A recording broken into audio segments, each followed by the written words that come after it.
Hello guys, this is me Ali और इस channel पे मैं वीडियोस बनाता हूँ सेल्फ इम्प्रूवमेंट और रिलेशनशिप एडवाइस के बारे में।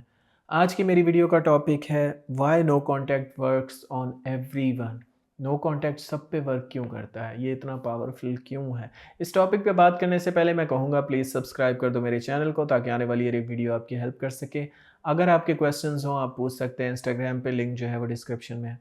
सो नो कांटेक्ट सब पे वर्क क्यों करता है? सब पे वर्क इसलिए करता है क्योंकि one of the major reasons breakup की जो है वो है अट्रैक्शन का कम हो जाना और रिस्पेक्ट का खो देना। ठीक है, अगर आपकी कोई पर्सन रिस्पेक्ट नहीं कर रहा तो अट्रैक्शन कम हो गई है, या अट्रैक्शन कम हो गई है तो समझ लें कि वो अब आपकी रिस्पेक्ट भी नहीं करेंगे। ठीक है, इसलिए ये दोनों इक्वल है एक दूसरे से।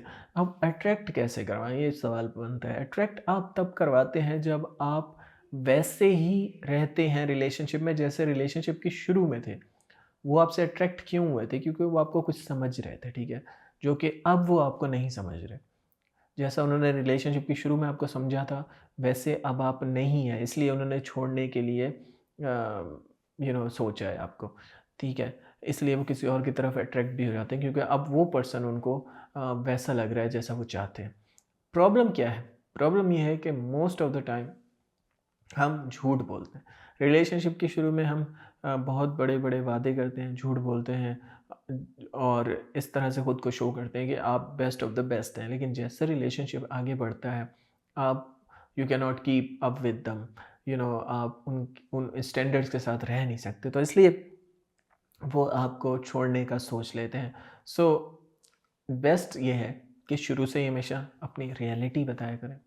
दूसरी चीज़ ये कि ज़्यादा इमोशनली इन्वॉल्व ना हुआ करें। ऐसा नहीं कि आप उनसे प्यार नहीं करें, उनकी रिस्पेक्ट नहीं करें, उनकी मदद नहीं करें, नहीं, वो चीज़ें करें, बट घुसें नहीं ज़्यादा। ठीक है, जब आप बहुत ज़्यादा घुसते हैं, हर टाइम मैसेज करें, हर टाइम कॉल करें, तो इमोशनली इन्वॉल्व हो जाते हैं, फिर आपके लिए बहुत मुश्किल हो जाता है उनके बगैर रहना। और एक टाइम ऐसा आता है कि उनका दिल भर जाता है। वो रिलेशनशिप जो 6 साल भी चल सकता था, वो आप 6 महीने में ख़त्म कर देते हैं क्योंकि सारी बातें कर लेते हैं, सब कुछ जान लेते हैं। सो इसलिए थोड़ा बहुत स्पेस भी ज़रूरी है। अब नो कॉन्टैक्ट अच्छे से वर्क इसलिए करता है क्योंकि ये स्पेस देता है। ये उस सिचुएशन को रिन्यू करता है, जो उनकी नेगेटिव यादें होती हैं वो भी मिटती हैं दिमाग से आपके बारे में। और दूसरा, आप जब उनसे दूर जाते हैं तो वो आपको मिस करते हैं, ठीक है? तो इसलिए ये सबके ऊपर अच्छे से वर्क करता है। दूसरी रीज़न अच्छे से वर्क करने की ये है कि ये आपको इमोशनली स्ट्रॉन्ग शो करता है।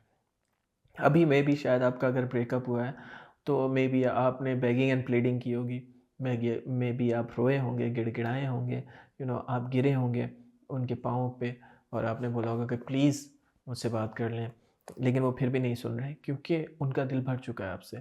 लेकिन जैसे ही आप नो कॉन्टैक्ट पे जाएँगे तो उनको लगेगा कि अच्छा ये इमोशनली स्ट्रॉन्ग है, ये रह सकता है मेरे बगैर, और ये चीज़ लोगों को अट्रैक्ट करती है। स्पेशली लड़कियों को बहुत इमोशनल स्टेबिलिटी आपके अंदर अट्रैक्ट करती है। तो इसलिए अगर आप इमोशनली स्टेबल हैं, उनसे दूर जा के भी खुश रह सकते हैं, सर्वाइव कर सकते हैं, काम कर सकते हैं, तरक्की कर सकते हैं, तो वो बहुत ज़्यादा आपकी तरफ अट्रैक्ट होंगे। सो नो कॉन्टैक्ट जो है वो स्ट्रेंथ को शो करता है, आपकी पावर को शो करता है। इसलिए नो कॉन्टैक्ट पे जाना लाज़मी है क्योंकि उन्होंने तो ये अस्यूम कर लिया अपने दिमाग में कि आप उनके बगैर नहीं रह सकते। लेकिन जैसे ही आप उनके बगैर रहते हैं, आप उनसे दूर जाते हैं, तो वो खुद को डाउट करते हैं, वो आपको मिस करते हैं।